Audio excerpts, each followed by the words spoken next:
She had only 10 minutes left for her lunch break. A widowed electrician, her purse empty, a pile of unpaid bills stacked high on her kitchen counter. She should have stood still like everyone else. She should have listened to the shouting bodyguard pushing the crowd away. But through the broken glass, she saw an old woman dying, and she rushed straight in. No one knew that this act would drag her life into the heart of a war she never chose. If Dalea's story touches your heart, please like and comment the name of the city you're watching so I know how far this story has come. Don't forget to subscribe to the channel so you don't miss the next stories. Dalea Marsh had exactly 10 minutes left on her lunch break when the black limousine went off the overpass. Not slowly. Not like in the movies where there's a long, graceful arc. It went fast, the way a bullet leaves a barrel, front end dropping and catching the concrete barrier at an angle that sent safety glass spraying across 4 lanes of midday traffic like a fistful of diamonds thrown by someone who hated the world. The sound hit her chest before it reached her ears, a dense, wet impact that she felt in her back teeth.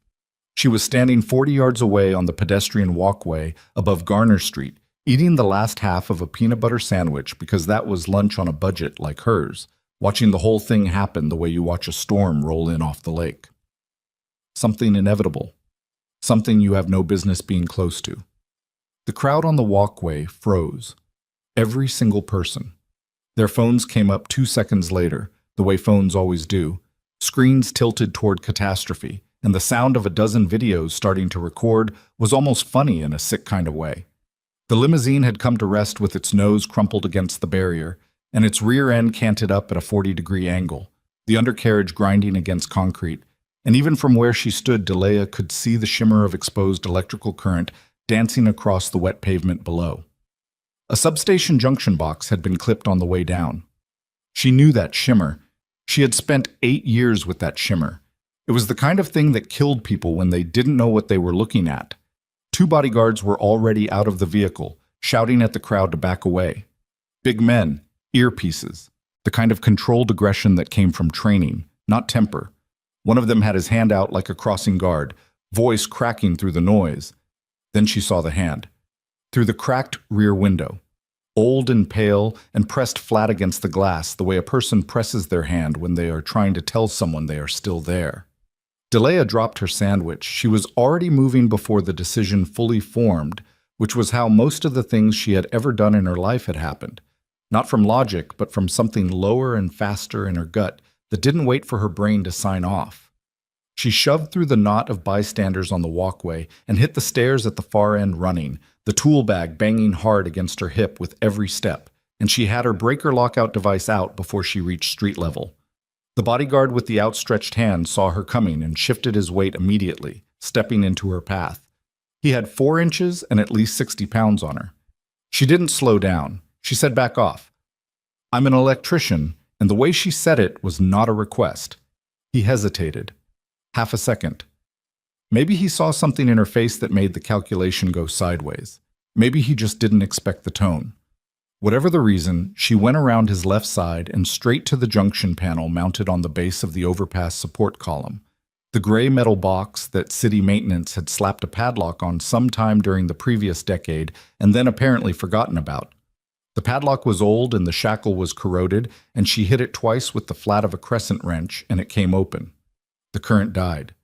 The shimmer on the pavement went out like a breath. She turned back to the car. The rear door was buckled inward, frame distorted by the impact, and she grabbed the handle and pulled with both hands, and it didn't move.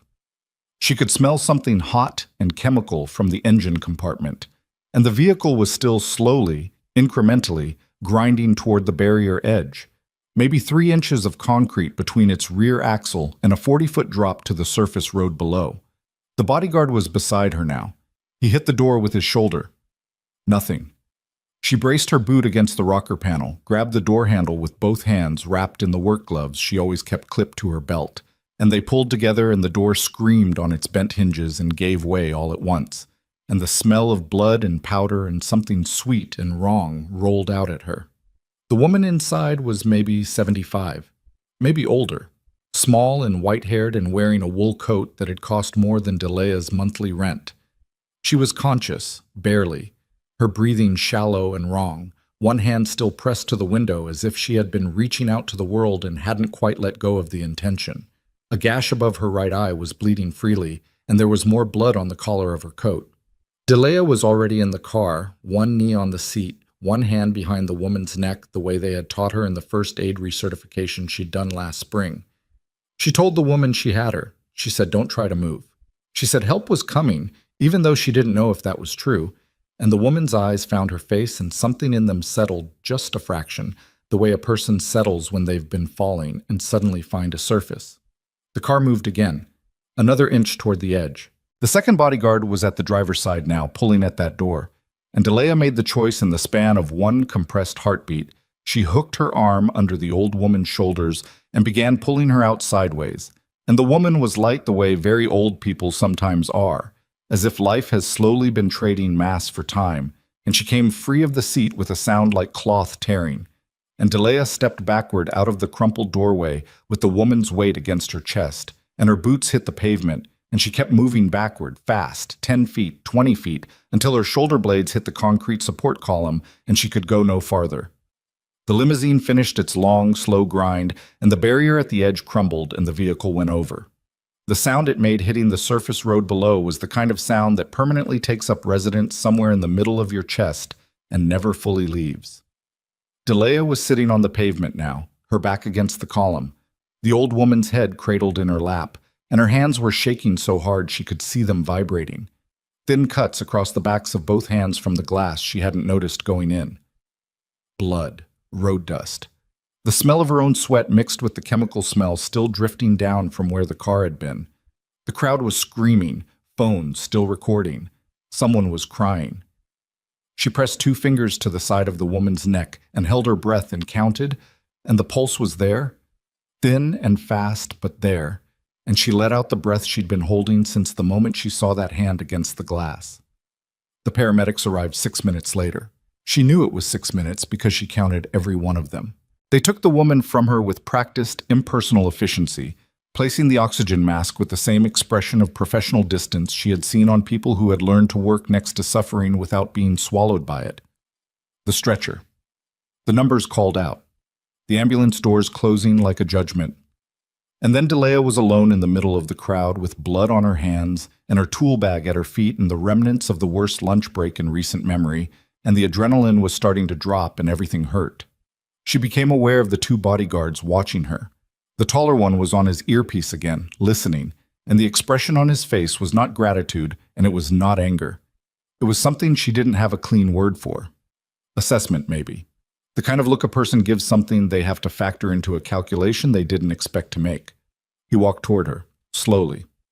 The crowd noise faded slightly around him, the way noise fades around people who carry a certain kind of authority. He stopped close enough that she could hear him clearly over the ambient wreckage. "You just changed the direction of your whole life," he said, low and flat. "And you don't have any idea what that means yet. The woman you pulled out of that car is not an ordinary person. You're going to find out what that means very soon, probably sooner than you want." Delea stared at him. She opened her mouth. He had already turned and was walking away. She stood there in the noise and the heat and the still vibrating aftermath of her own fear, watching the 2 broad backs disappear into the thinning crowd. And the words he had said sat in her chest like something swallowed wrong, something that lodged and wouldn't move. A security guard from the office complex pressed a roll of gauze into her hand and said something about first aid that she didn't fully hear.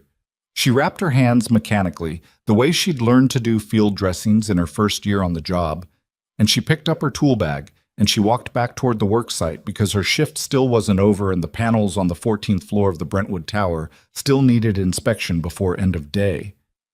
But everything felt different now. The air felt different. The sound of her boots on the concrete felt different, as if the ground she was walking on was the same ground it had always been, but she was no longer the same person walking on it. She didn't understand it yet. She only felt it, like a door she'd put her hand on without meaning to, and now it was already open. The call from Human Resources came an hour and 40 minutes later.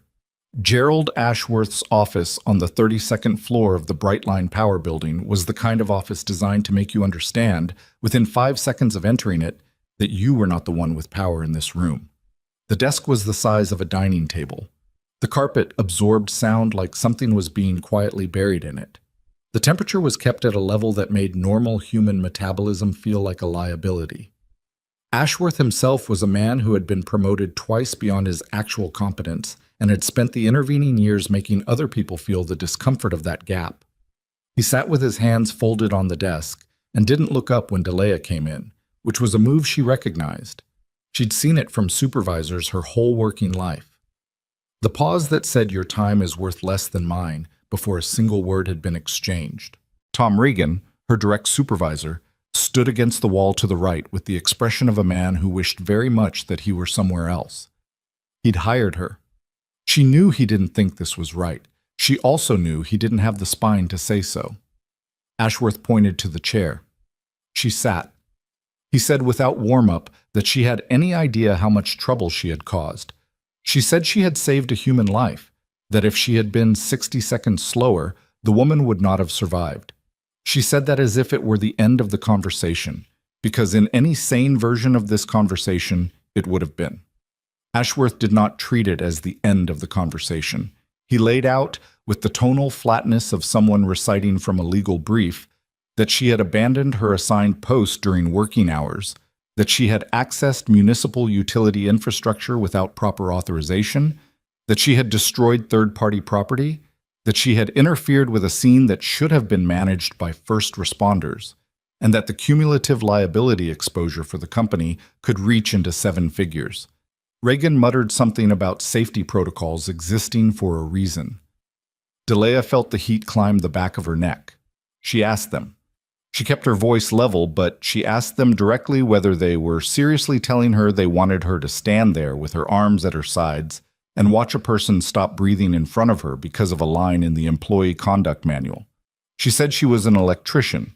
She said she had been trained specifically to recognize and respond to live current exposure in public spaces. She said the exposed wire from the clipped junction box had been an active threat to every person standing within 30 feet of that car, not just the woman inside it. And that was when she saw it. She almost missed it. But 8 years of working with electrical systems had trained her to spot the small wrong thing in a field of normal things, the subtle wrongness that meant something was about to fail. And what she saw was Ashworth's hands. When she said the words, the car, and the accident scene, his fingers pressed flat against the desktop and the blood left the backs of them, and his eyes moved to the left for one fraction of a second before he pulled them back. His throat worked. He shifted his weight in the enormous chair, and then he overcompensated, his voice coming back faster than it had been, higher, covering the stumble by launching into the consequences she was facing, the formal disciplinary hearing, the likelihood of permanent contract termination. She didn't know yet what it meant, but she filed it.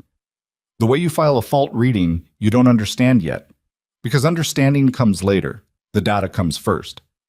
He told her she was suspended without pay pending the hearing, that she should consider herself fortunate the company wasn't simply releasing her immediately.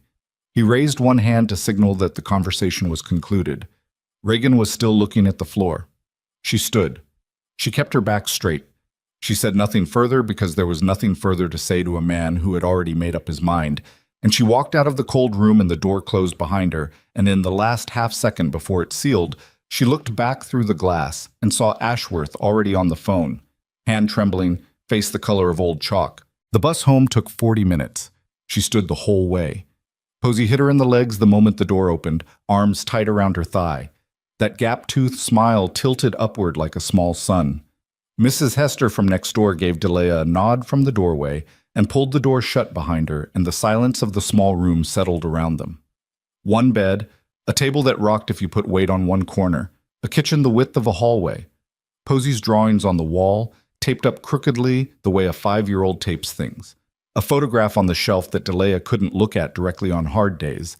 A man in a safety vest smiling outside a construction site. The last good picture she had of Caleb before the scaffolding gave way. She reheated the soup. She listened to Posey talk about the butterfly on the windowsill and the shoelace she had tied without help, and the picture she had drawn that was either a cat or a horse, depending on which direction you held it. She nodded at the right moments. She laughed at the right moments. She held the fear tucked below her sternum where the child couldn't see it. After Posey was asleep, the fear came up. She sat at the table in the weak yellow light and put her face in her bandaged hands and felt the full weight of the day pressing down through her shoulders. Suspended. No pay. Hearing in a week.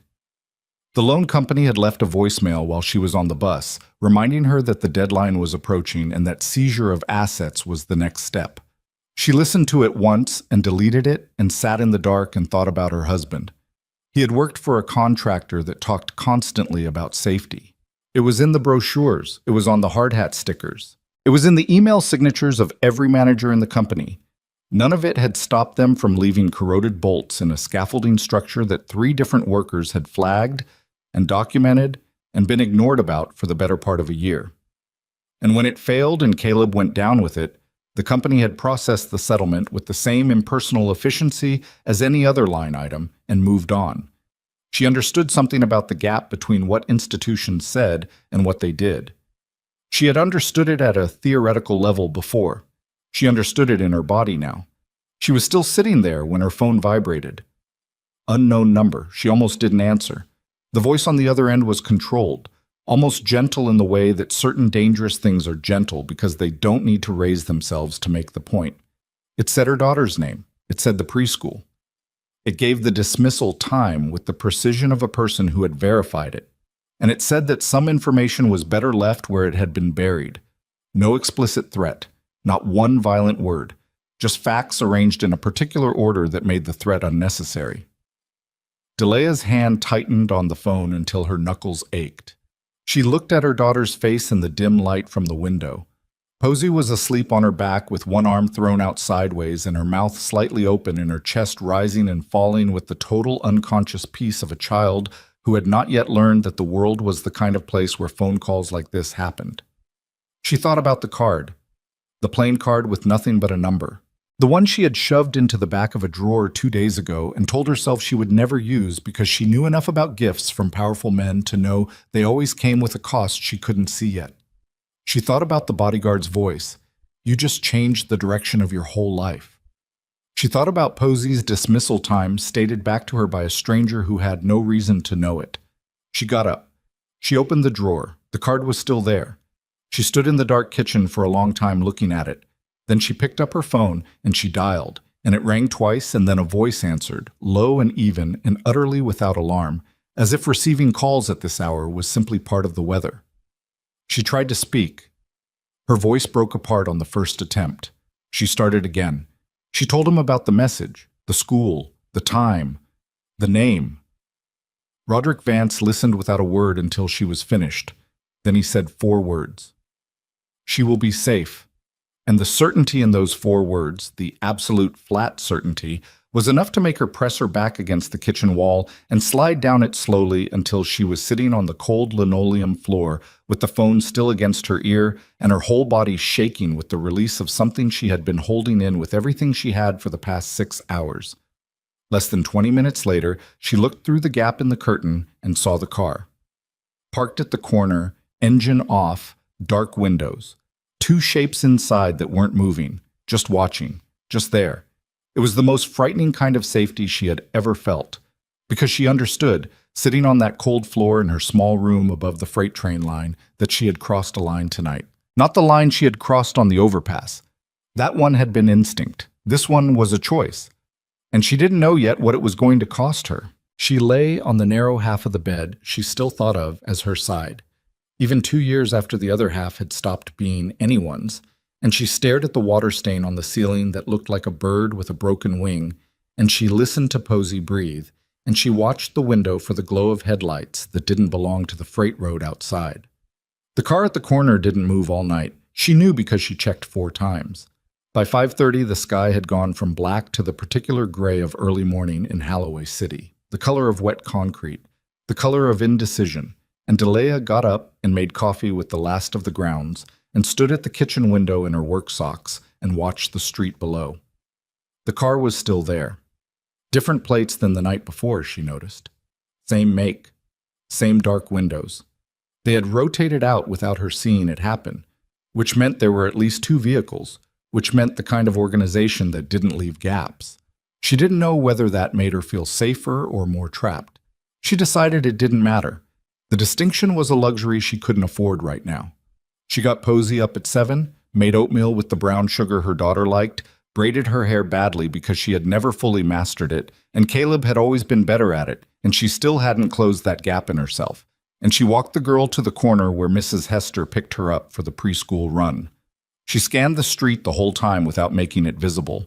Old habit from the years after Caleb died, when every unfamiliar car parked outside felt like news she wasn't ready for. The car from the corner was gone. A different one, farther down, engine running. She felt the back of her neck tighten and forced herself not to look directly at it. When Mrs. Hester's sedan turned the corner and Posey climbed in and waved from the back seat with that gap-toothed grin, Delia stood on the sidewalk for a moment longer than necessary. Just breathing. Just making sure the car followed Mrs. Hester the way it should and not the way it shouldn't. It didn't move. She went back inside and sat at the table with the cold remains of her coffee and the stack of papers she had been carrying around for 3 days. The suspension notice, the hearing date, the loan document with the section about asset seizure highlighted in yellow by someone at the loan company who apparently enjoyed that kind of specificity. She arranged them in a line in front of her like evidence and looked at them the way she looked at a wiring schematic, trying to find the logic of it, the sequence that made sense of all the broken connections. Then her phone rang. A number she didn't recognize, different from last night's. She answered it because not answering things had never been how she operated. The voice was a woman's, professional, brisk. She identified herself as Carla Venn, said she was calling on behalf of Roderick Vance and that Mr. Vance would like to arrange a meeting at a location of Miss Marsh's choosing, at a time convenient to her schedule. She said this with the smoothness of someone who understood that the phrasing was designed to make the person on the other end feel like they had control over the situation. Delia said she didn't have a schedule at the moment because she was suspended. A pause. Then Carla Venn said she was aware of the situation, that Mr. Vance was aware of it as well, and that it was in fact one of the things he hoped to discuss. Delia pressed her thumb against the rim of the coffee mug until it hurt. She said fine. She gave the name of a diner on Aldous Street, a place she'd been going to since before Posey was born. A place where she knew which booths had a clear sight line to the door and which ones didn't, where the coffee was bad enough that nobody lingered, which meant nobody was sitting close enough to hear a conversation they shouldn't. Carla Venn said 11 o'clock and Delia said fine again and hung up and sat very still for about 40 seconds. Then she went to the drawer where she kept Caleb's folding knife, the one he'd carried every day for 9 years on job sites, and she put it in her jacket pocket. Not because she thought she'd use it, but because it was his, and it grounded her in the way that objects connected to dead people sometimes could, a ballast against the feeling that the world was tilting past the angle where anything stayed put. She was at the diner by 10:45. Roderick Vance arrived at 11 exactly, which told her something about him. Not early, which would have been eager. Not late, which would have been a power move. Exactly on time, which was something else. Precision. A man who did not waste the clock in either direction. He came in without the bodyguards, which surprised her. He was taller than she remembered from the sidewalk outside the unemployment office, or maybe it was the difference between seeing someone in open air and seeing them move through an enclosed space. He was wearing a dark coat, no tie, and his face was the kind of face that had been handsome before something had worked on it for a long time. Not ugly, just marked. The way certain tools got marked by years of use in ways that made them more themselves. He sat down across from her without asking if the seat was taken. She said she'd already ordered coffee. He said he didn't want any. The waitress came and went, and they sat across from each other in the bad light of the mid-morning diner, and Delia kept her hands flat on the table and looked at him directly, because she had found over the years that people who couldn't handle being looked at directly were people who had things they needed the angles to protect.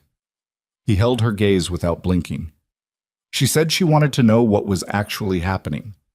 Not the version edited for her comfort, the full version.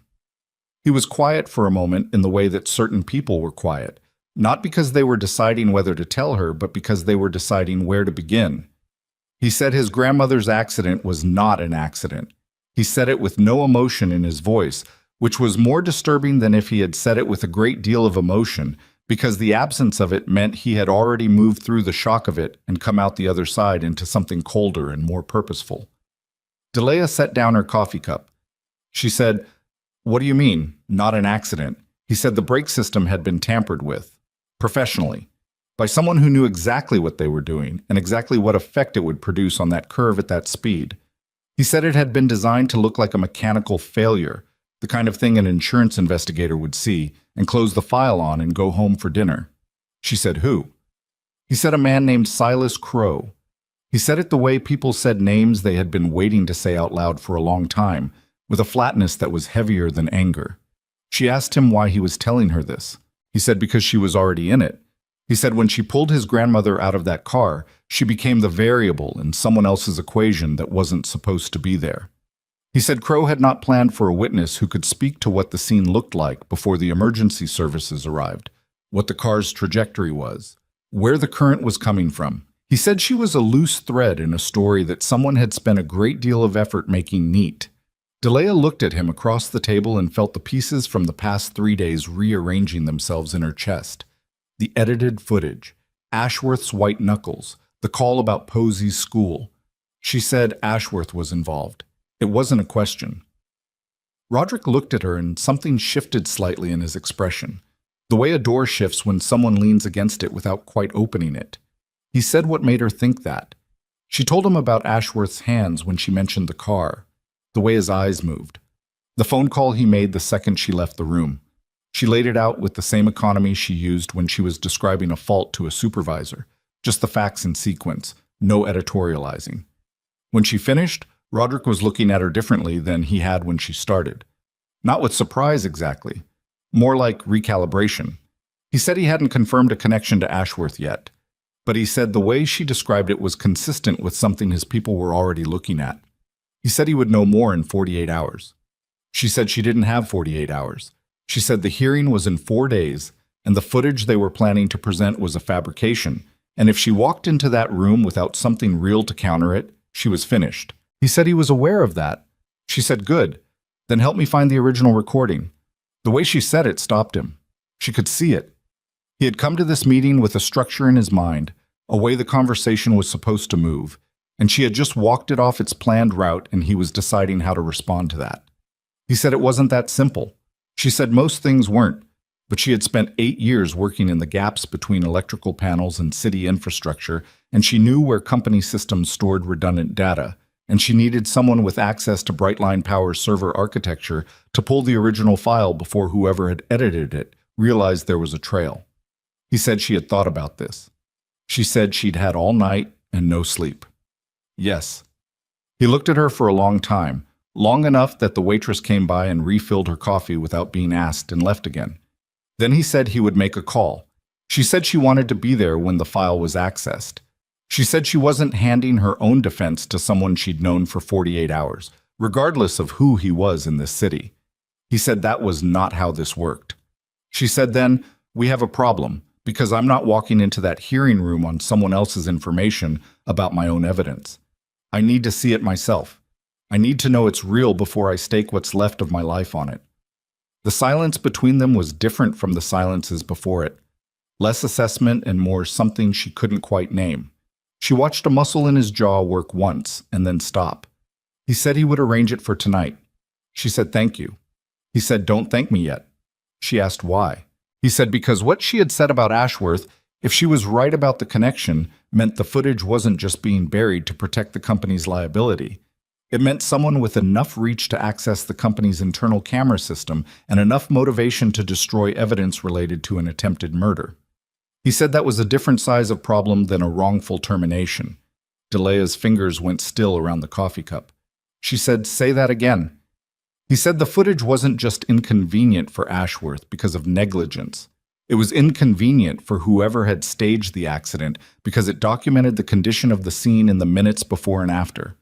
Traffic patterns, timing, the position of the vehicles, the state of the junction box. Details that could contradict whatever official account had been filed. She sat with that. The diner noise moved around them, the scrape of chairs and the clatter of plates, and a television above the counter muttering about weather. And she sat with the information and felt it settle into her understanding of the past 3 days and change the shape of everything she thought she had known. She said then the hearing is the least of it. He said yes.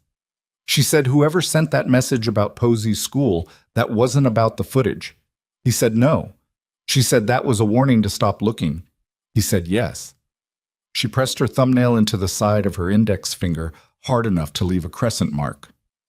Old habit when she needed something physical to stay anchored. She said okay. He said okay what?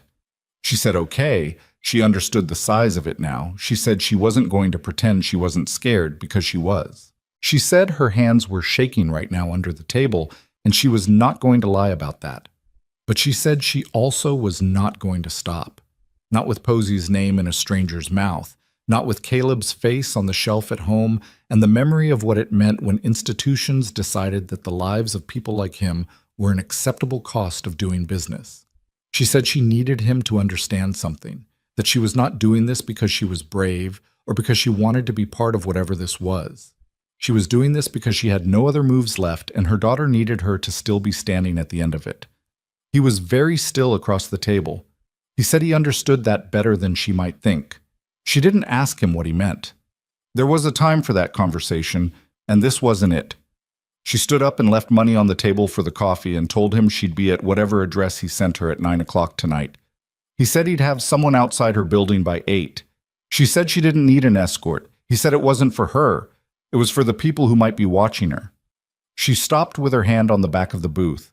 She thought about the rotating cars, the precision of the message about Posey, the size of the things she'd just had described to her in the language of people who arranged murders to look like traffic accidents. She said fine. She walked out into the gray mid-morning air and kept her pace even and her head up and her hands in her jacket pockets, and she did not let any of what she was feeling reach her face until she had turned the corner off Aldous Street and was out of the sight line of anyone who might be watching the diner. Then she stopped and pressed her back against the brick of the building behind her and held herself very still and breathed through it. 12 seconds. She gave herself 12 seconds. Then she straightened up and kept walking. The building Roderick's man brought her to that night was not what she expected.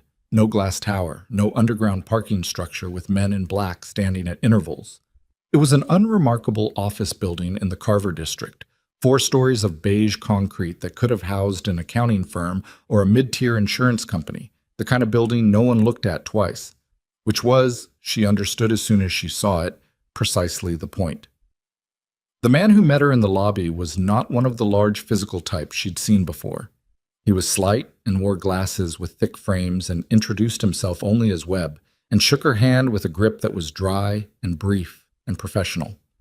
He took her to the 3rd floor.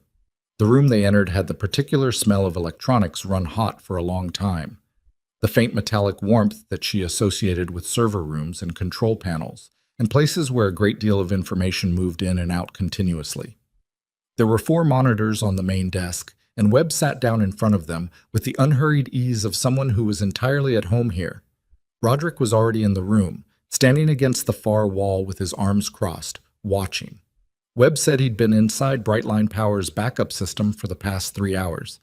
He said the edited version had been uploaded to the disciplinary file 11 hours after the incident, which told him the original had to still exist in the raw archive from the 48-hour buffer the company's system automatically maintained. He said whoever did the editing knew enough to pull the original from the active system, but they hadn't been able to touch the buffer because the buffer required a physical key override at the server location, not just a network credential. Delia asked if he had the original. Webb said he was about to find out, and his fingers moved across the keyboard with the efficiency of someone who thought in a language made of keystrokes, and the monitors flickered and reorganized themselves. And then a file tree opened on the center screen, and he navigated it with 3 clicks, and the footage appeared. Uncut. Time-stamped. Beginning 6 minutes before she had ever touched the junction panel, she leaned forward over his shoulder and watched herself appear in the frame from the walkway above, a small figure in a work jacket moving through the frozen crowd toward the barrier. She watched herself reach the panel. She watched the shimmer of the current on the wet pavement die. She watched herself cross to the car and pull the door and drag the old woman out and carry her backward toward the column. She watched all of it, and her throat was tight the whole time because it was strange and disorienting to watch yourself do the thing you knew you had done, to see it from outside yourself, to see how small and quick and undramatic it actually looked from a distance, when it had felt enormous and slow from the inside. Then Webb froze the frame and pointed to the upper right quadrant of the image. He said, "Look there." She looked. A man, standing at the edge of the crowd on the far side of the barrier, facing toward the car rather than away from it. Everyone else had been backing up or running. This man was standing still, watching. He had a phone out, but he wasn't recording. He was looking at the car with the focused attention of someone monitoring an outcome. Webb zoomed in. The resolution was not perfect, but it was good enough. She didn't recognize the face. She looked at Roderick. He was already looking at the image, and his face had gone very still in the way that she was starting to understand meant he had recognized something she hadn't. He said one word, quietly, almost to himself. He said Webb's name. Webb said he'd already run the facial match, and he pulled up a second window alongside the footage. The man in the crowd had a name, a history, a record of employment that ran through 3 companies in the past 8 years, each of which, Webb said, had some form of secondary connection to Silas Crow's network, and one of which, Delia read from the screen and felt the floor shift beneath her, was a subsidiary maintenance contractor that had held the service contract for the Garner Street substation for the past 14 months. The junction box she had cut the power on, the one that had been in deteriorating condition for over a year, the one that should have been repaired and hadn't been. The one that had made the scene on that overpass not just a car accident, but something far more deliberate and far more prepared. She straightened up. Her voice came out steadier than she felt when she said it hadn't been a coincidence that the junction box failed when the car went over. Webb said no. She said someone had made sure the conditions were right, made sure there was live current on the pavement, made sure that even if the car didn't go all the way over the barrier, the scene would be chaotic and dangerous enough to make what happened to the woman inside it difficult to investigate clearly. Webb said that was what the evidence suggested. She looked at Roderick. He was looking at her with an expression she hadn't seen on his face before. Not respect exactly, though there was something of that in it. It was more like recognition. The look of a person who had just watched someone they had underestimated reveal a dimension they hadn't accounted for. She said she needed a copy of everything. The original footage, the facial match, the contractor records, all of it. He said she would have it. She said she needed it in a format she could walk into the hearing room with and present to the board without it looking like it had come from someone they were afraid of. Because if it looked like it came from him, they would discredit it on the association alone. He said he had thought of that. She said good. She turned back to the screen. The man in the crowd was still frozen there, still watching the car, still holding his phone in a way that wasn't recording anything. She said she wanted to know who else in that building knew what Ashworth had done. Webb started to answer, and then his second monitor, the one running a passive feed from the company's active system, flickered, and he sat forward sharply, his hands going back to the keyboard. She said what?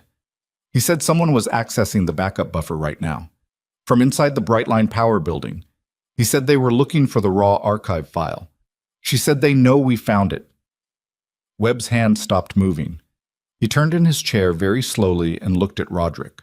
Roderick uncrossed his arms. He said one thing, quietly, the way a person states a fact that has just changed the entire shape of an evening. He said they had a leak, and the word hung in the air of the warm electronics smelling room, like smoke from something that had just caught fire. And Delia understood in that moment that the thing she had stepped into was larger and more rotten at its core than even the past 4 hours had shown her, and that the person who had just triggered that access from inside Brightline Power at 10:47 on a Tuesday night had not done it alone, and the only people who had known she was in this room tonight were the ones Roderick Vance had trusted most. Nobody moved for 3 full seconds. That was how long it took for the weight of what Webb had just said to compress itself into something the room could hold. 3 seconds of the monitors humming and the ventilation running and the particular quality of silence that exists in spaces where people have just understood that the ground under them is no longer where they thought it was. Then Roderick moved. He crossed the room in 4 steps and leaned over Webb's shoulder and looked at the screen, and his face gave away nothing, which by now Delia understood was not composure. It was the opposite of composure. It was what happened when a man's self-control was working so hard against something that there was nothing left over for expression. Webb's fingers were already moving.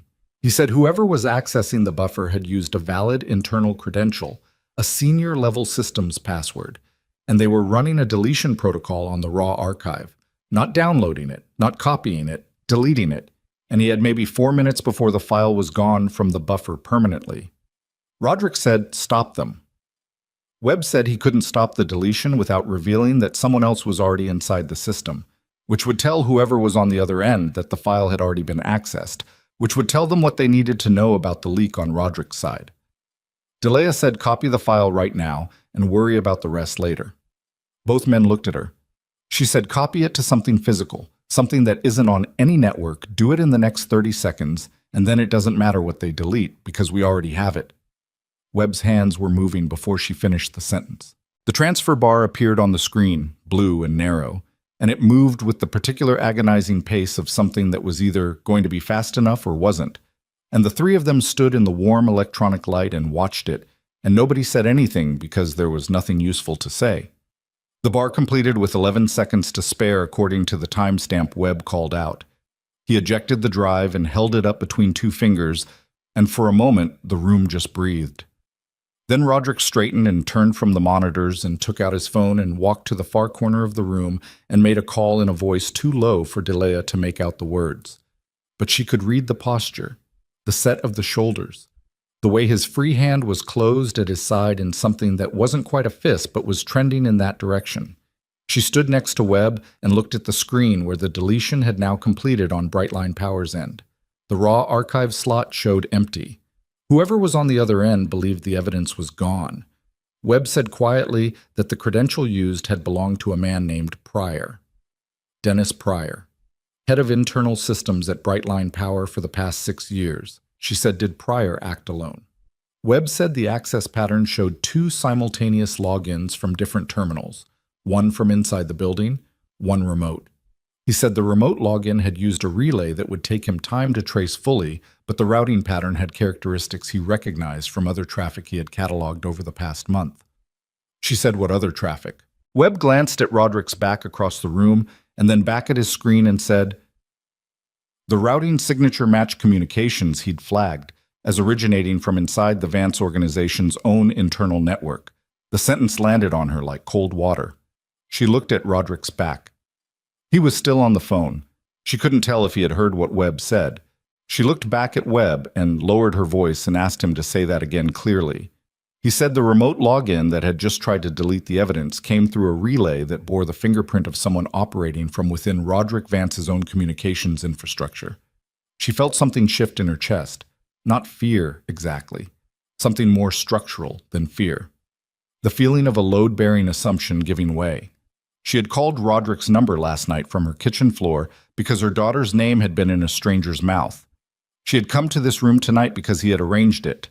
She had watched Webb access the file and identify the man in the crowd and trace the contractor connection, all of it inside a building Roderick had brought her to, with a man Roderick employed, and the only people who had known she was here were the ones Roderick had chosen.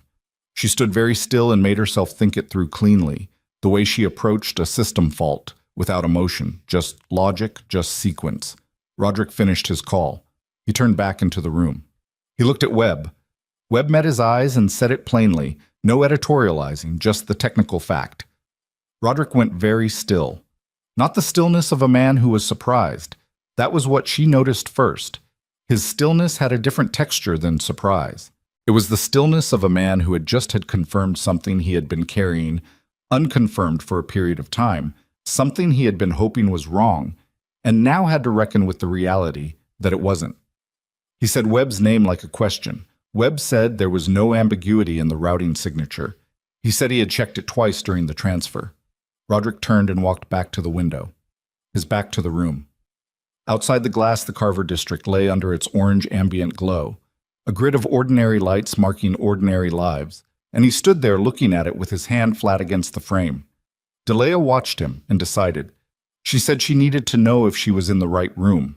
He didn't turn around. She said it again, clearer. She said she needed him to tell her whether she had made a mistake coming here tonight. He said no. She said, "Then talk to me." He turned then. And what was on his face was something she hadn't seen there before. Not the flatness that passed for calm. Not the controlled assessment she had cataloged from their other interactions. It was something older and more personal than any of that. It was the face of a man who had just been betrayed by someone he knew, and who was fighting very hard not to show how much that cost him. He said there was a man in his inner circle, someone he had trusted for a long time. He said the timing of what Webb had just found was consistent with information that only a handful of people would have had access to, specifically the information that Delia was going to be in this building tonight. She said who? He said he needed to be certain before he said a name. She said she understood being certain. She also said that her evidence had just been deleted from the primary server by someone using that man's credential from inside this organization, and that she was the person sitting in the middle of it with the most to lose, so she needed to understand the shape of what she was dealing with. He looked at her for a long moment. He said the man's name was Carver Dole. He said Dole had been with the Vance organization for 11 years. He said he had sat in on planning meetings, had access to communication schedules, had been present for conversations that had included Margaret's travel arrangements. He said it the same way he had said everything else, evenly, but the evenness was costing him more this time, and she could see it in the line of his jaw and the way he wasn't quite looking directly at her when he said the name. She said Dole had known Margaret's route that day. Roderick said yes. She said so Dole was the source Crow had used to plan the accident. He said yes. She said, and Dole just tried to destroy the only clean evidence we had. He said yes. She sat down in the chair beside Webb's desk because the accumulated weight of the evening had just found a breaking point somewhere in her legs, and she needed the chair under her. She said how long had he suspected? He said a few days. He said the circle of people who had known Margaret's exact schedule that afternoon was small enough that the arithmetic was uncomfortable, but he had wanted to be wrong about it. She said she understood wanting to be wrong about it. He said he knew she did. They sat with that for a moment. Webb said quietly that there was something else.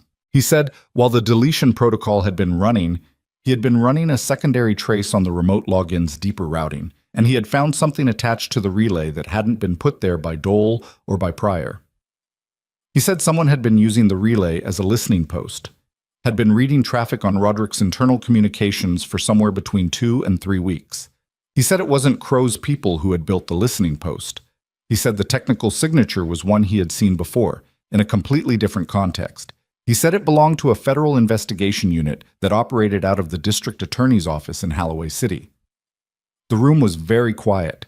Delia looked at Roderick. His expression had not changed, but the quality of the stillness around him had changed, the way the quality of stillness in a building changes when the structural load shifts from where it was designed to sit. She said the federal investigators were already inside his network. He said it appeared so. She said for 2 to 3 weeks. He said yes. She said so they had been listening when his people discussed Margaret's travel schedule. He said he didn't know yet what they had and what they hadn't. She said, but they might have been listening when someone on his team discussed her. Delia Marsh, the woman who pulled Margaret out of the car. They might have her name on a recording. They might have this building's address on a recording. They might have tonight's meeting on a recording.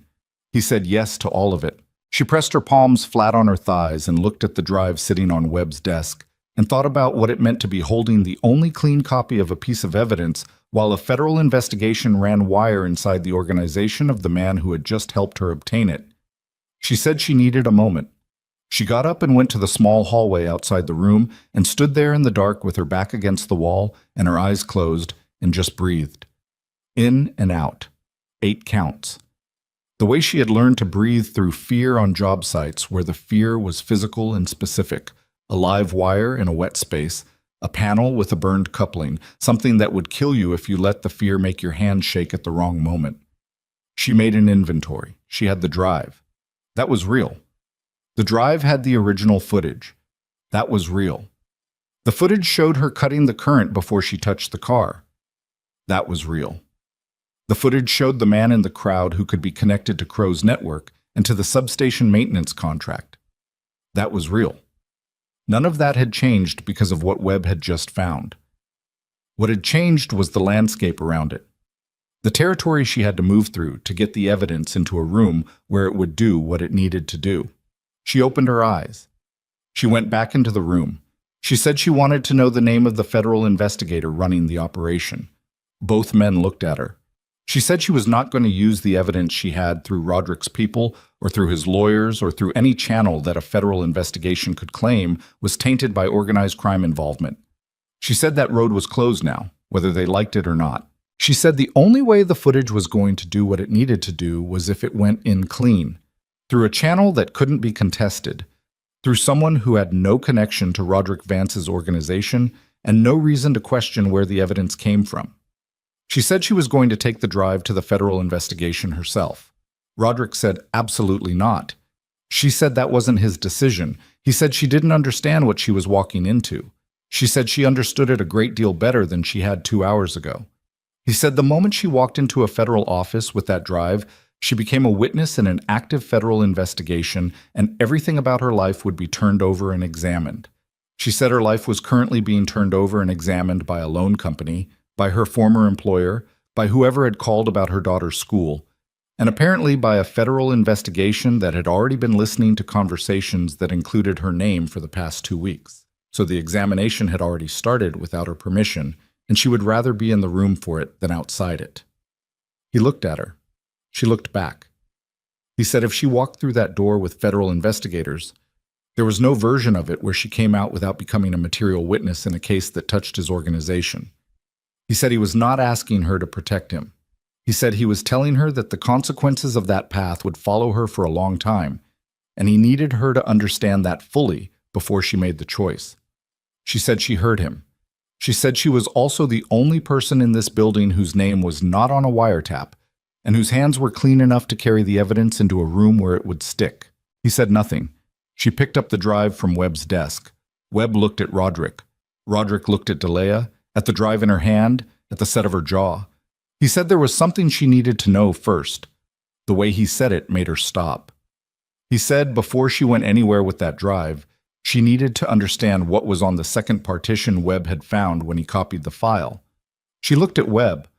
Webb turned back to his keyboard and opened a second folder on the drive that she hadn't known existed, that Webb had pulled from an adjacent file in the buffer during the same transfer window, a file that had been stored alongside the raw archive but under a separate timestamp, one that predated the accident by 9 days. The file that opened on the screen was not footage. It was an internal communication, a chain of emails between a Brightline Power server address and an external account. She read the first 2 lines and the blood in her body seemed to change temperature.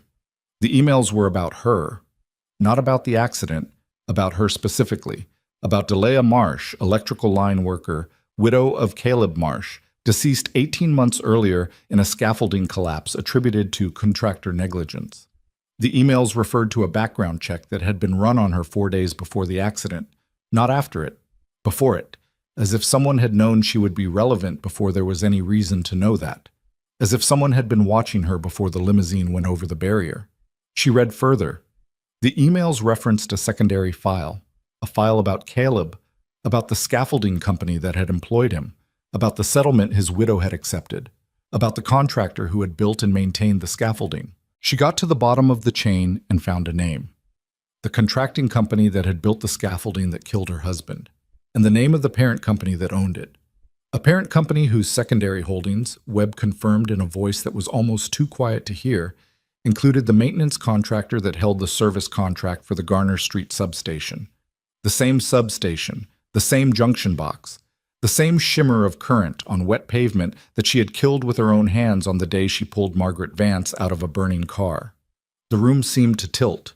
She stood very still and read the emails again from the beginning and the second time through the information assembled itself into a shape that was so precise and so ugly that she had to work to stay in her body while she looked at it. Her husband had not died in an unrelated accident.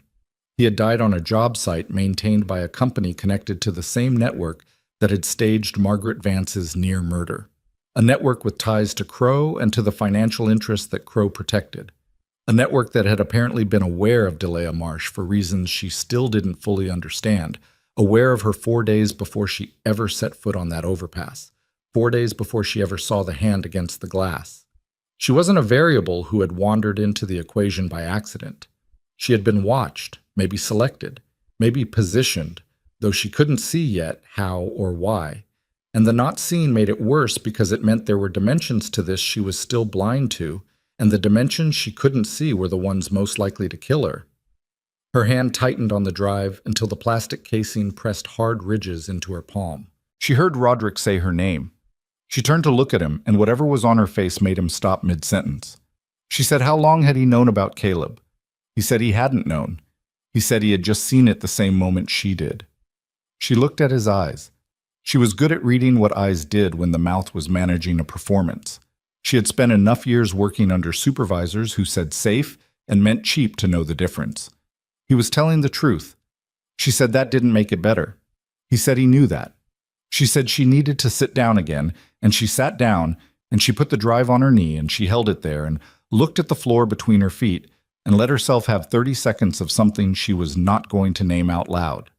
Caleb had kissed her forehead and put on his vest and gone to work, and the scaffolding had come down, and the company had paid her a settlement with the practiced efficiency of organizations that knew exactly what the cost of a human life was supposed to look like on a ledger, and she had taken it because she had a daughter and no income and no options, and she had signed the paper and she had tried to build something from the wreckage of what was left. And now she was sitting in an electronics room at 11 o'clock at night, holding a drive that connected his death to the same network that had tried to kill an old woman on an overpass, and she understood with a clarity that arrived not as a thought, but as a physical sensation moving through her spine that this was not going to end with a hearing and a job reinstatement. This was going to end with someone going to prison or someone not surviving long enough to get there. She raised her head. She looked at Roderick. She said she needed everything on this drive duplicated onto 2 additional physical copies tonight. She said one copy went to a location of her choosing with a person she trusted who had no connection to him or to anyone in this room. She said the second copy she was going to walk to the federal investigator's office first thing tomorrow morning. She said she also needed to know where Carver Dole was right now. Roderick said why. She said because Dole had tried to destroy the evidence tonight, which meant Dole knew she had been in this building, which meant Dole would report that fact to Crow before morning, which meant Crow would know the evidence hadn't been destroyed the moment he learned the deletion had only hit the primary server and not the buffer, and that moment was probably going to arrive faster than any of them wanted. She said she needed the timeline to slow down, and the only way to slow it down was to put Dole somewhere where he couldn't make that call. She said she wasn't asking Roderick to do anything to the man. She was asking him to find him and hold him somewhere quiet until morning. Roderick looked at her for a long time. In the middle distance, his jaw moved once. She watched him recalculate something. He said Dole was at a private address in the Weston neighborhood, a property registered under a name that wasn't his own, which his people had identified earlier that evening, which was why he hadn't said anything about it yet, because he hadn't decided what to do with the information. And now apparently, the address Roderick's people had for Carver Dole was a row house in the Weston neighborhood, narrow and brick-fronted, the kind of building that had been built when the neighborhood meant something and had been subdivided twice since then into smaller and smaller units as the neighborhood stopped meaning that thing. The lights on the second floor were on. A car parked out front that matched the registration Webb pulled in under 4 minutes. Roderick made 3 calls in the car on the way there. Short calls. 1-word answers on his end. By the time they turned onto the street, there were already 2 of his vehicles positioned at either end of the block with their engines off and their lights dark. Delia was in the car with him. He had told her twice to stay at the Carver District building. She had gotten in the car anyway, and he had looked at her across the roof of the vehicle and made a calculation and said nothing further about it. She kept the drive in the inner pocket of her jacket, against her ribs. She could feel it when she breathed. Webb had made 2 additional copies before they left. One was sitting in a lockbox at a postal facility on Merchant Street under the name of Mrs. Hester, the only person Delia trusted in this city who existed at a sufficient distance from every element of this situation. She had called Mrs. Hester from the car, kept it brief, told her there was a package coming to her name and to hold it and tell no one, and she would explain everything when this was done. Mrs. Hester had said fine, the way people said fine when they understood the situation was serious, and had decided not to ask questions until the serious part was over. The second copy was in Webb's possession, encrypted, on a server that existed outside any network connected to the Vance organization. The copy against her ribs was the one she was walking into the federal building with in the morning, if morning arrived the way it was supposed to.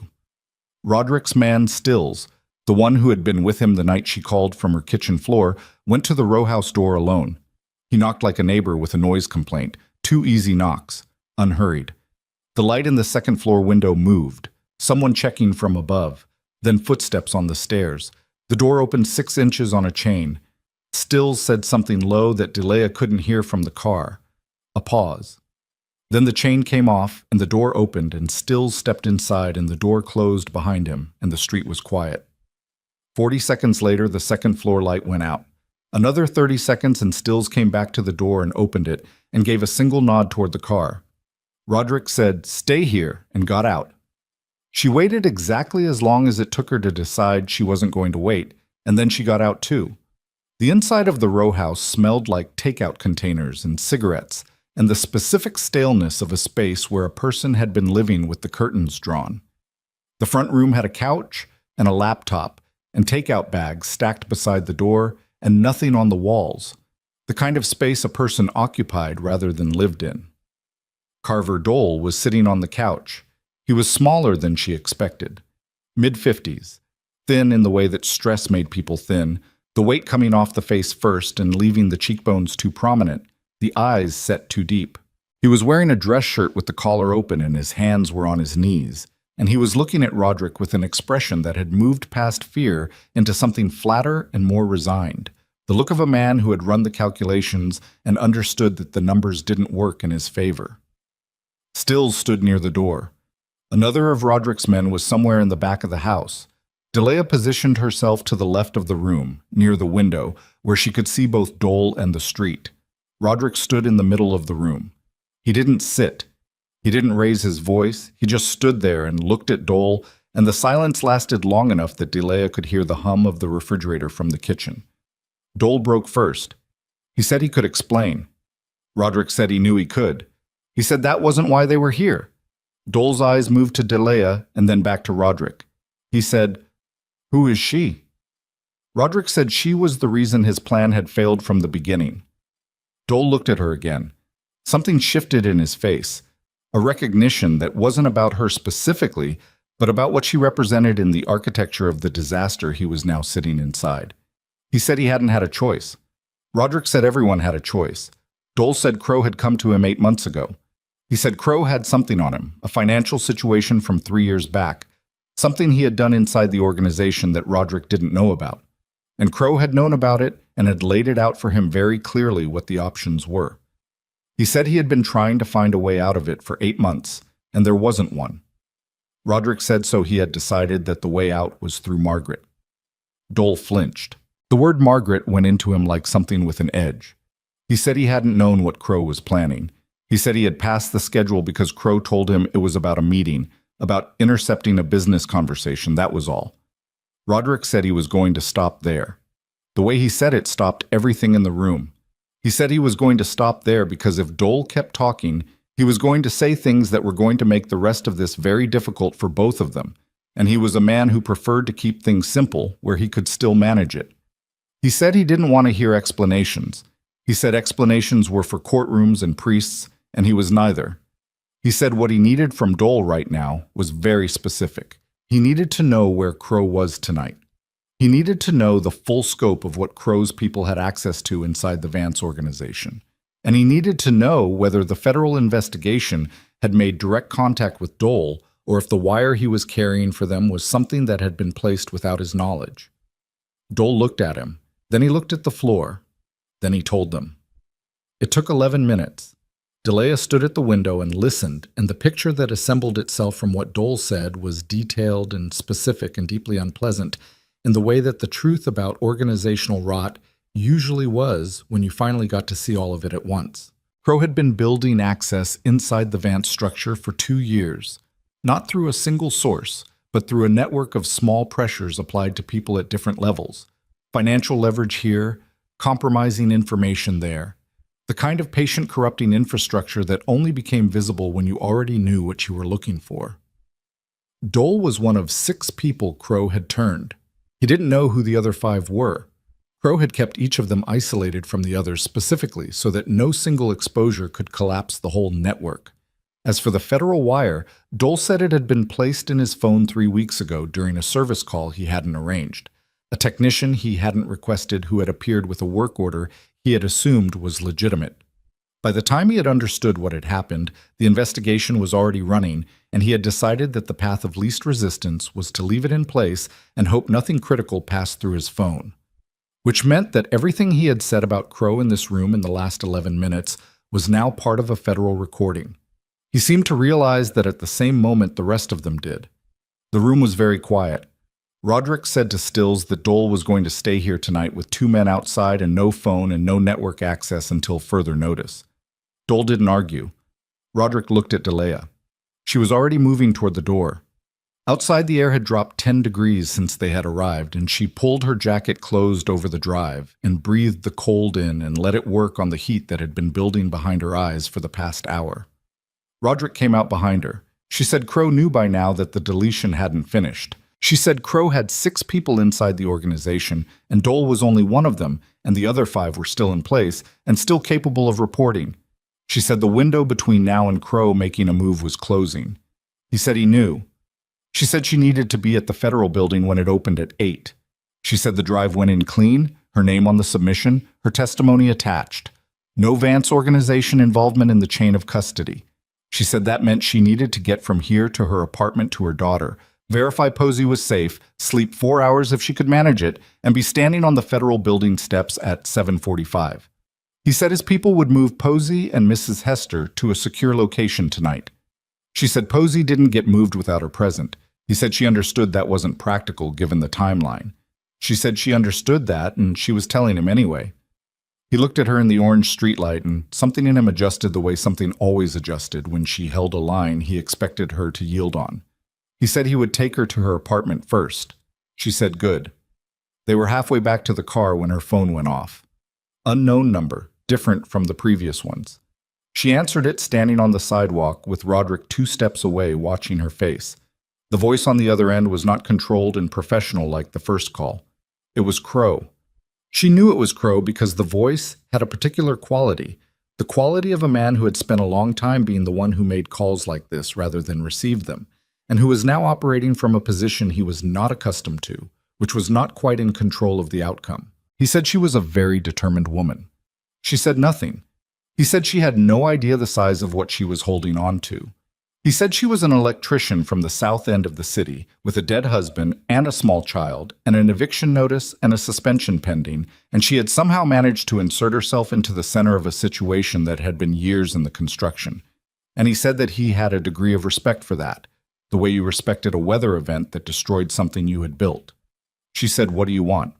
He said he wanted the drive. He said he wanted the drive, and her testimony withdrawn from whatever plan she was currently constructing, and in exchange, he would ensure that the federal investigation received a set of documents that would resolve every financial obligation currently attached to her name, that would reinstate her employment with full back pay, and that would result in Gerald Ashworth facing the full scope of his liability for the substation negligence that had contributed to her husband's death. Her husband's death. He said it like he was offering her the resolution of a story she had been trying to end for 2 years, and the specific ugliness of that, the understanding that he had run her background and identified the wound and aimed the offer directly at it, made something cold and permanent settle in her chest. She said he was offering to give her justice for Caleb in exchange for letting him walk away from trying to murder an old woman. He said he was offering her a practical solution to a situation that was going to become very dangerous for a woman in her position very quickly. She said she had been in dangerous situations before. He said not like this. She said she'd call him back and she ended the call.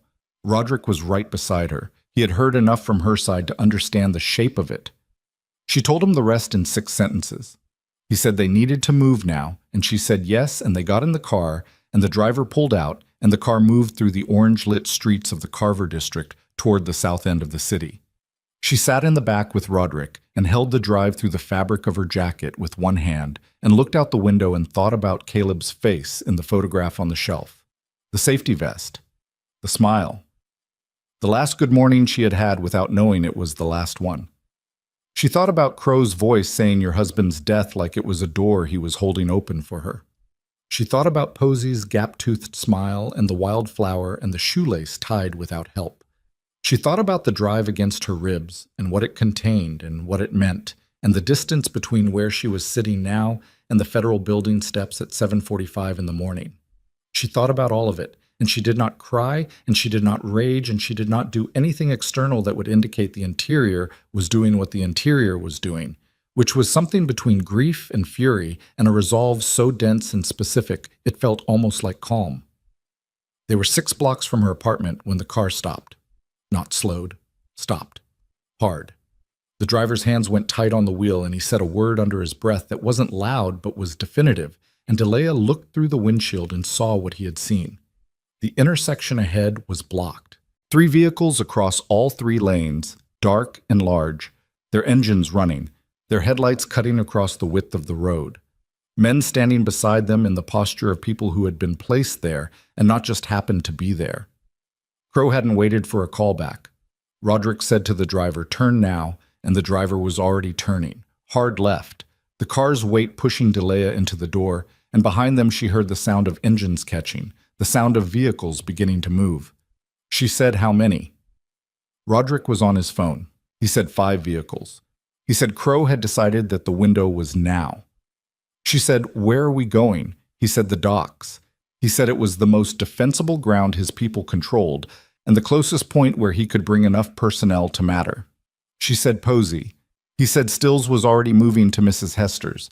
He said he'd made that call the moment she told him about Crow's phone call. She pressed her back against the seat and watched the side mirror and counted the headlights behind them. 3 sets. Moving fast. Gaining on the turns. The car crossed the Aldous Street Bridge doing 60, and she gripped the door handle with one hand and kept the other flat against the drive through her jacket. The driver said they had a problem on the east approach, and Roderick said, "Take the service road," and the driver took the service road, a narrow passage between warehouse walls that ran parallel to the dock district, unpaved and rough, the car's suspension working hard against the surface. Behind them, the headlights stayed with them. Whoever Crow had driving tonight knew the area. They came out of the service road into the open flat of the dockyard, and the driver hit the brakes and the car slid to a stop on wet concrete, and Roderick was out of the car before it fully settled, and Delia was out the other side a half-second later. The dockyard opened up around them, massive and dark, and smelling of salt water and diesel and the particular industrial cold of a port at midnight. Shipping containers stacked 4 high-making corridors and walls and blind corners. Floodlights on the main pier throwing orange light across the wet concrete in patches that left long shadows between them. From 3 directions, headlights were coming. Roderick's people were already there. She saw them moving between containers, positioning, a controlled deployment that said this was not improvised, that this location had been prepared for a contingency like this one, that Roderick Vance did not move through a city without knowing where his fallback ground was. But Crow had numbers she couldn't count from where she stood, and they were coming from 3 sides with a speed that said he had committed everything to tonight.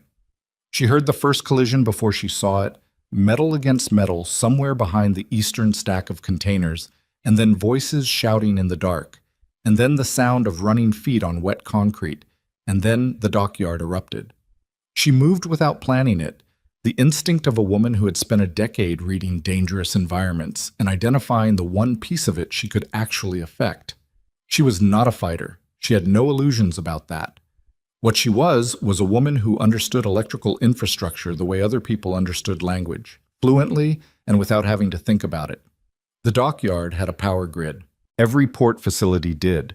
The floodlights running off the main distribution board were mounted to the primary junction column at the northeast corner of the yard, visible from where she stood, a gray metal panel box 12 feet up on a concrete support, the kind of installation she had worked on 100 times, accessible from a service ladder bolted to the column's south face. She ran for it. Behind her, the dockyard was noise and motion and the controlled chaos of 2 forces making contact, and she ran through the edges of it, through the shadows between the container rows, across a stretch of open concrete that felt very open and very bright in the floodlight, her boots loud on the wet surface, her breath coming in hard pulls. Someone shouted from her left. She didn't look. She hit the base of the column and grabbed the ladder and climbed, hand over hand, the metal wet under her palms, her tool bag swinging against her back. 8 feet, 10. The panel was within reach, and she grabbed the handle and pulled, and the panel opened, and the interior of it was exactly what she knew it would be. A main breaker and 4 subsidiary circuits, clearly labeled in the faded stencil of Port Authority infrastructure. Below her, the yard was a moving chaos of figures in the orange light, and she could see Crow's people pressing from the east, a line of them moving between containers toward the position where most of Roderick's men were concentrated. And she could see Roderick himself near the main pier, 2 of his people flanking him, a 3rd man down on the concrete behind him. She pulled the main breaker. The floodlights died. The entire dockyard went black. Not gradually, instantly. One moment, orange industrial light and visible geometry, the next total darkness, except for the headlights of the vehicles at the yard's perimeter, which now pointed inward at confusing angles and illuminated more fog than they did any useful ground. The effect on the yard below was immediate and physical. The noise changed register, the confident aggression of people who could see each other dropping into something more uncertain, more cautious, the sounds of movement becoming tentative rather than directed. She held on to the ladder with one hand and the panel with the other and breathed and let her eyes adjust and watched the headlights sweeping and counted silhouettes. From the darkness below her, close enough that she felt it before she heard it, came a voice she had not expected to hear this close, low, and certain. Crow said she was smart for an electrician. She looked down. He was standing at the base of the column. He had separated from his group in the confusion of the dark, or had never been with them, had been moving independently the whole time. And he had found her, maybe from the sound of her boots on the ladder, maybe from the direction she had run, maybe because a man who had spent 30 years operating in the dark of this city knew exactly how to move through it without light. He had a gun. She could see its shape in the ambient glow from the perimeter headlights. He said, "Come down." She looked at the breaker panel, at the 4 subsidiary circuits, at her own hands, which knew exactly what happened when you created a fault at the right junction in an industrial power system. She looked down at Crow. She looked at the drive in her jacket. She thought about everything it contained, the footage, the facial match, the contractor records, the emails about Caleb, everything, the whole shape of 2 years of damage done by the network this man had built. She said she was going to need him to give her a second. He said he didn't think she was in a position to need things. She said she knew she wasn't. Her right hand went to the panel and found the 4th subsidiary circuit, the one labeled Dock East Security, and she pulled it, and the remaining service lights on the east side of the yard went out, and in the same motion she brought her left hand down hard on the column's emergency isolation switch that every port facility was required by safety code to mount adjacent to the main distribution board, a switch she had seen and registered the moment she opened the panel, and the resulting surge through the grounding system sent a controlled electromagnetic pulse through the wet concrete below. That was not enough to harm anyone, but was absolutely enough to kill the signal on every wireless device within 40 feet. The electromagnetic pulse lasted less than a second, but a second was enough. Every phone within 40 feet of that column went dark simultaneously, including the one Crow had been using to coordinate his people through the chaos of the blackout, and the sudden loss of it registered on his face as a physical thing, a flinch he couldn't suppress, his eyes dropping to the dead screen for one involuntary fraction of a second. That fraction was what she had been waiting for. Delea came down the ladder fast, not climbing, dropping, catching the 3rd rung from the bottom with both hands, and swinging her weight outward, and her boots hit Crow's gun arm at the wrist with the full force of momentum and falling weight combined, and the gun went off once into the concrete and skidded away into the dark, and she landed hard on her side, and the impact drove the air out of her lungs in a single compressed grunt, and everything in her left shoulder screamed. She rolled, got a knee under herself, pushed up. Crow was already moving toward where the gun had gone. She couldn't let him reach it. She crossed the distance between them in 3 strides and hit him from behind with her shoulder, both of them going down onto the wet concrete, her weight on top of him, and she got her arm around his throat from behind the way she had been taught in a self-defense class. She had taken the year after Caleb died, the year she had decided she was going to stop being a woman things happened to and start being a woman who happened to things. She was not stronger than Crow. He was larger and had a lifetime of violence in his muscle memory, and he began immediately to work against her hold, his chin dropping to reduce the pressure, his elbow driving back into her ribs once and then again. The second one made something creak in her side that might have been a rib. She held. She held because she had no other option, and because the gun was somewhere in the dark behind her and she could not let him get to it, and because the drive was still against her ribs and everything that was on it, Caleb and Margaret, and the man in the crowd and the emails and the contractor records, all of it was still there and still intact, and the only thing standing between it and the morning was her arm around this man's throat in the dark on a wet concrete dock. She held. She was aware of noise moving toward her through the dark. Boots on concrete. Voices. She couldn't tell whose she held. Then a light hit them both. A hand torch, high-powered. And a voice she recognized said her name, and she recognized it was Stills, Roderick's man. And behind Stills came two more of Roderick's people, and they pulled Crow out of her hold with the efficiency of men who had done this kind of work before. And Crow stopped fighting the moment the numbers made fighting pointless. Delia sat on the wet concrete with her back against the column and her left arm cradled against her chest, and her breath coming in the ragged, shallow pulls that happened when the breathing machinery hurt enough to make deep breaths a decision rather than a reflex. She pressed her right hand flat against her jacket over the drive and felt it there, hard and real and intact. Stills crouched down in front of her. He said, "Are you hurt?" She said, "Probably." He said, "Can you stand?" She said, "Give her a minute." He gave her a minute. He held the light while she assembled herself, testing the shoulder first, which moved with pain but moved, then the ribs, which didn't have the specific grinding quality of a full break, probably cracked, possibly just bruised. She had cracked ribs before and knew the difference between that and bruised, and this was in the range of the former, but she had functioned through it before and would again. She got to her feet with one hand on the column. The dockyard had gone quiet with the particular quality of a place where the fighting has stopped, but the tension hasn't released yet. Crow's people had been subdued or had retreated back to their vehicles, which now sat at the yard perimeter with their doors open and their engines off, and several figures standing nearby with the posture of men whose night had not gone the way they had planned. Roderick appeared from between two containers. He was moving well, but she could see in the way he carried his right side that something had connected with his ribs too at some point in the last several minutes. His coat was torn at the shoulder. He looked at her against the column and then at Crow in the grip of his two men, and something moved through his expression that was not triumph. It was too tired and too old to be triumph. It was something closer to the feeling at the end of a long illness when the fever finally breaks and you realize that surviving it has cost you something you're going to have to account for later. He said to his men to hold Crow and walk to where she was standing. He looked at her left arm. He said, "We need to get you to someone." She said she needed to make a call first. She took out her phone.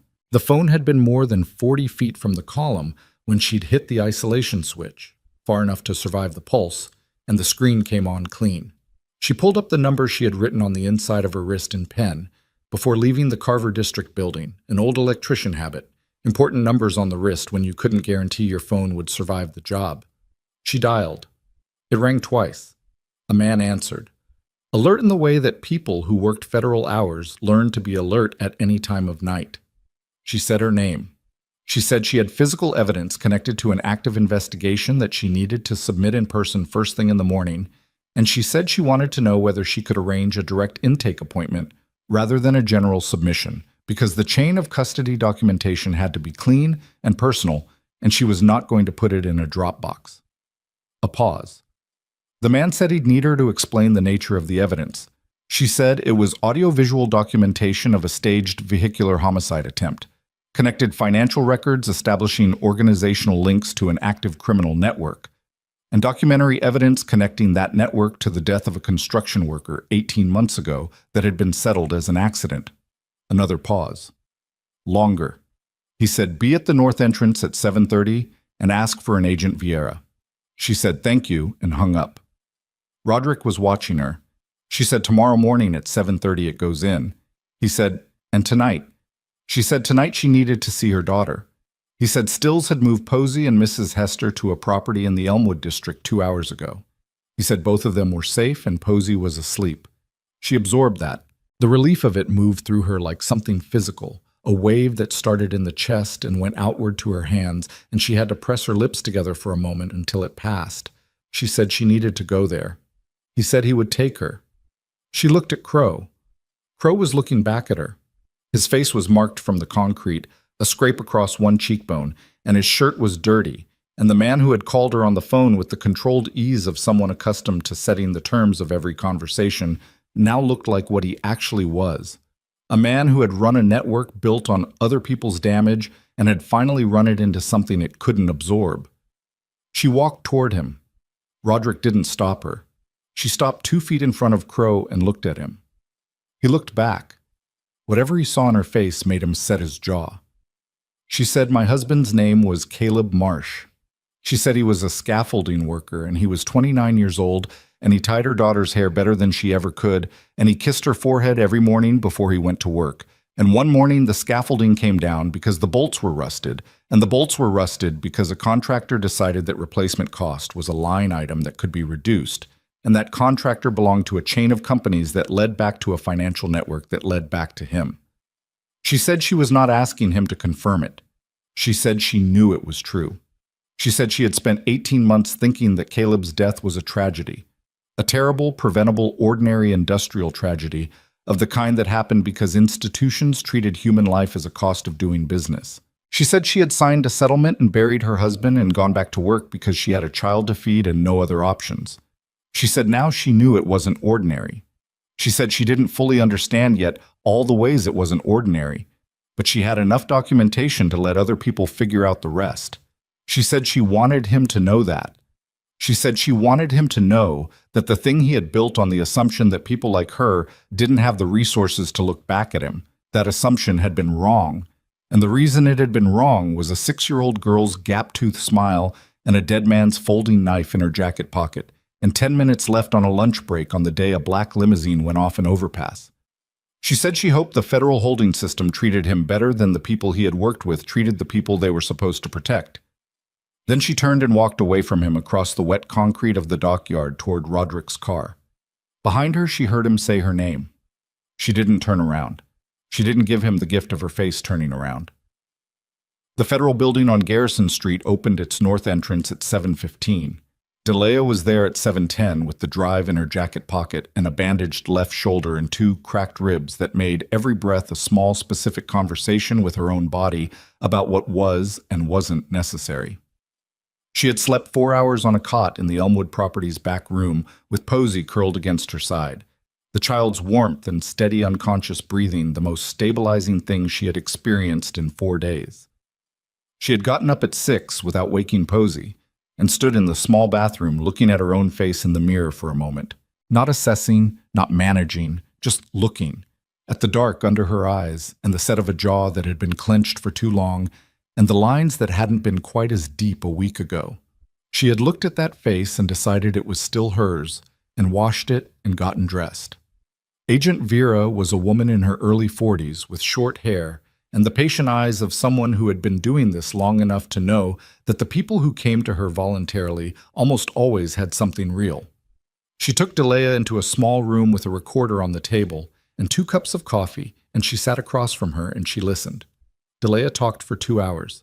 She laid out every element in sequence, beginning with the overpass and the junction box and the hand against the glass, moving through the hearing and the edited footage and Ashworth's white knuckles, through the diner and the electronics room and the second partition and the emails about Caleb, through the dockyard and Crow and the specific facts of what the drive contained and how it had been obtained and by whom. She did not protect Roderick from the parts that were true. She told Vera that he had facilitated access to the evidence and that his people had been present at the dockyard, and that he had been the one to contain Crow in the hours before this meeting. She told all of it cleanly and without managing the parts that were complicated because she had decided in the bathroom that morning that the only version of this that worked was the complete version, and that managing the story to protect anyone, including herself, was the thing that had allowed the network she was describing to exist as long as it had. Vera listened. She asked precise questions. She made notes by hand in a notebook, not on a device, which told Delia something about her. When it was over, Vera sat back and looked at the drive on the table between them.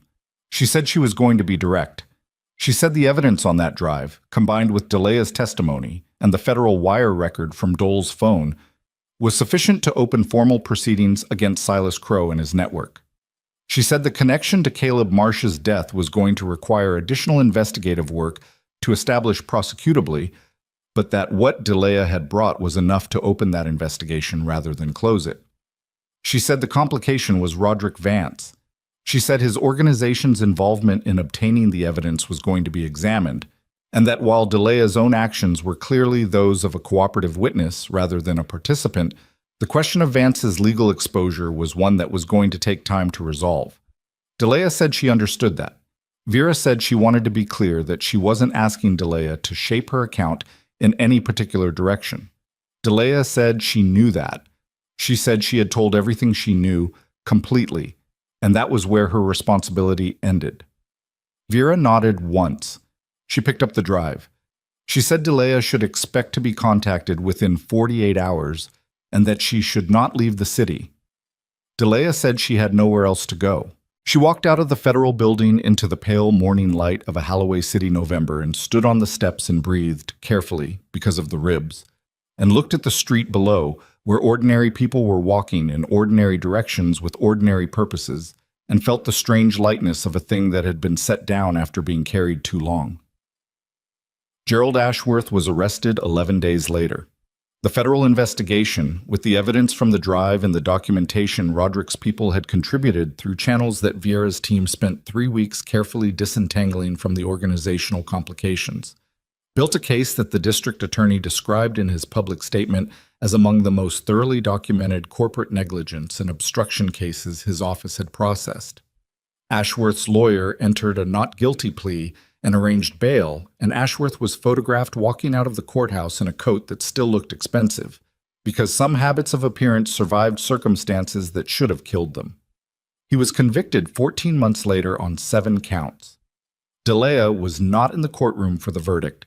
She heard about it from a former coworker who sent her a text that said it happened, and she was having lunch with Posey at the time, and she read it and put the phone face down on the table and watched her daughter arrange the peas on her plate by size. She said, "What are you doing?" Posey said, "Sorting." She said, "Into what order?" Posey said, "Biggest to smallest, obviously, Mommy." She said, "Obviously," and picked up her fork, and the afternoon continued.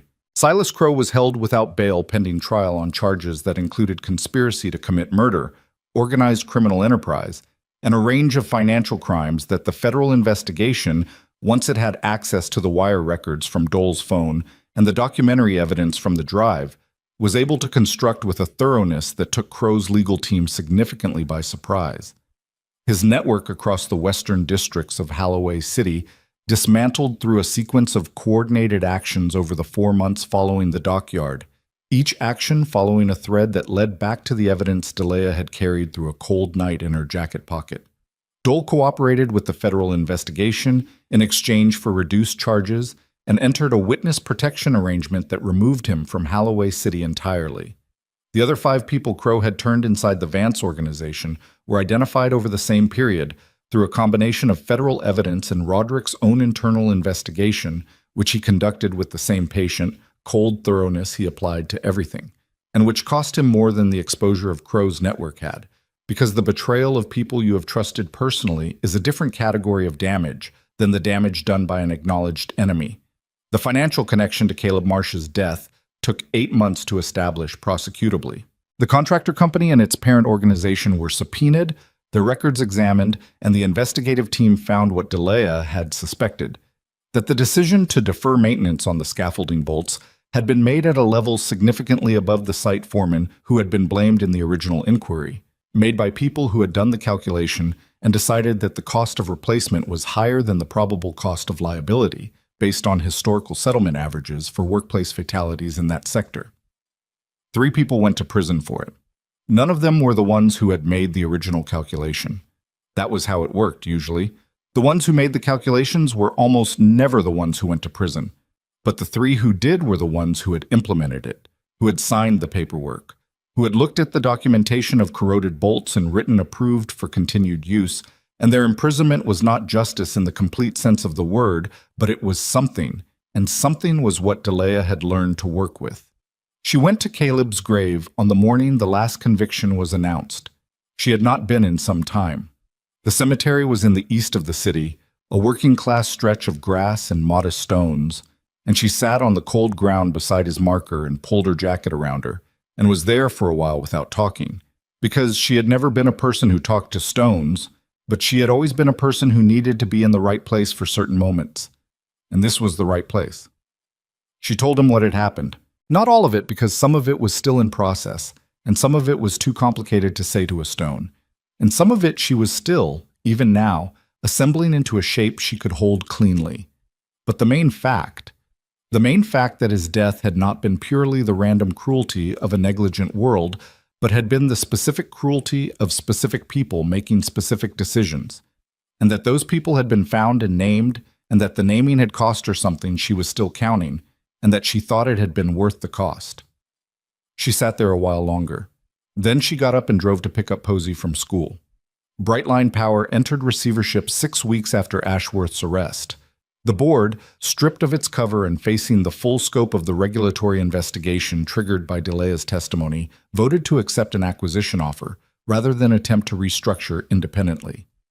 The acquiring party was a holding company whose beneficial ownership, once examined by anyone who looked carefully, traced back to entities connected to Roderick Vance. DeLea received a call about the safety supervisor position 3 weeks after the acquisition closed. The call came not from Carla Venn and not from Roderick directly, but from a woman named Ada Marsh, who was no relation to DeLea, but who introduced herself as the new operational director of the restructured utility company, and who said she had been asked to reach out regarding a position that the new ownership considered foundational to what they intended to build. She said she had read DeLea's personnel file. She said she had also read the federal testimony and the original incident documentation. She said the position being offered was not symbolic and was not a settlement arrangement. She said it carried full authority over safety inspection, maintenance scheduling, and contractor certification for the entire system, and that the compensation reflected the seniority of that authority. She said the ownership had asked her to convey one additional thing: that the position would exist under conditions that DeLea herself set, that any interference with safety decisions on grounds of cost or efficiency would constitute a termination condition for the interfering party rather than for her, and that this had been written into the operational charter. DeLea was sitting at the kitchen table when the call came. The stack of bills was gone. Not because she had paid all of them, but because the settlement the federal investigation had generated from the Crow Network's seized assets, directed in part toward victims connected to the organization's activities, had covered the loan and the back rent, and left a margin she had not known what to do with for a week before she decided to put it in an account for Posey and not think about it as hers. She looked at Posey's drawings on the wall. The cat that was maybe a horse, a new one beside it, a woman in a yellow jacket with a tool bag, which DeLea had asked about and been told was her, obviously, mommy. She said she would take the position. Ada Marsh said she was glad to hear it. She said she had one condition of her own that she needed stated clearly before she accepted formally. Ada Marsh said, "Go ahead." She said every safety report she produced would be filed with both the company's internal system and the relevant city regulatory body simultaneously. She said there would be no version of the documentation that existed only internally. She said this was not negotiable. Ada Marsh said she had expected something like that. She said the ownership had also expected it and had already built it into the compliance framework. She said then they understood each other. She said she'd start Monday. She called Roderick that evening. He answered on the second ring. She told him she had accepted the position and that she wanted him to understand something clearly. He said, "Go ahead." She said she was grateful for what he had done. She said she was not going to pretend otherwise or spend energy performing a resentment she didn't actually feel about the help she had needed and taken. But she said the gratitude didn't constitute a debt. She said she was not inside his world and she was not going to be, and that her work at the company would be her own work done by her own standards. And he needed to understand that any attempt to use that position or her presence in it for purposes that were his rather than the company's would end her employment immediately. He was quiet for a moment. He said he understood. She said she meant it. He said he knew she did. He said it was why he hadn't tried to argue her out of it. A pause. She said, "How was Margaret?" He said she was recovering well. He said she had been asking about her. She said she'd come and see her when things were settled. He said Margaret would like that. She said goodnight, and he said goodnight, and she set the phone down on the kitchen table and sat in the quiet of the small room that was already beginning to feel less like a temporary shelter and more like a place where things would happen, where Posey would grow up, where the folding knife on the shelf would sit alongside the photograph and both of them would mean what they meant without needing to be anything more. 3 months later, on a clear Saturday in early spring, the substation on Garner Street was officially reopened after a complete reconstruction. The city sent a representative from the infrastructure department who said the right things in the right order, and nobody in the small crowd of workers and their families was particularly listening to him because the moment they were all actually there for came afterward, when the representative stepped back and the new safety board mounted beside the main access door was unveiled, bearing the names of 3 workers who had been killed in infrastructure-related incidents in Holloway City over the past 5 years, of whom one was Caleb Marsh, listed with his years and his trade and the name of the site where he had died. Delia stood in front of it for a long time. Posey was beside her, holding her hand, not fully understanding, but understanding that this was a serious thing, that her mother's face was doing something that required stillness and patience, and Posey was, when she wanted to be, a remarkably patient child. She reached out and touched the letters of his name with her fingertips, lightly, the way you touch things you wanted to be real without disturbing them. She stood there until she was done. Then she looked down at Posey, and Posey looked up at her, and she said, "Are you hungry?" And Posey said, "Extremely." And she laughed, and it was a real laugh, the kind that came from somewhere below the managed surface of things, from the part of her that was still capable of being surprised by ordinary joy.